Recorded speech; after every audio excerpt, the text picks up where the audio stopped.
Ttiimu ya AS Villa bwebadde yeetikira omupiira gw'enkya gwegenda okukyalizaako Vipers bwe bavuganya ku kikopo kya liigi y'eggwanga. Ttiimu yonna erabise nga eri ku mutindo ng'era tewali muzannyi yenna afunye buvune. Era ndi mugumu ng'ambe ekikopo tugenda kitwala. Si kulonzalonza ate waliwo ne record buli Villa lwegobako ng'ekompitinga ku kikopo eteekwa okutwala ekikopo. Viper nayo si ntene ate ne Villa naye erabika yeetegese bulungi.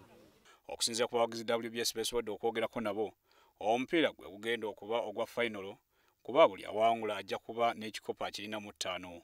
Kyendowooza nti Viper esobola okufuna obubonero obusatu ebuyikwe ate nga ne Villa esobola okufuna obubonero obusatu ku Bright Stars.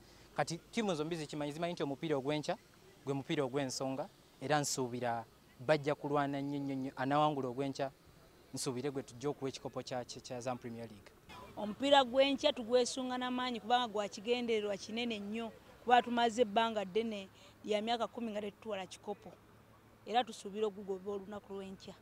AS Villa ezaako Bright Stars mu mupiira gwayo ogusembayo ate Vipers yakukyaza Bull FC buyikwe era singa ewangula omupiira gw'enkya ekyo kijja kuba kiweddemu.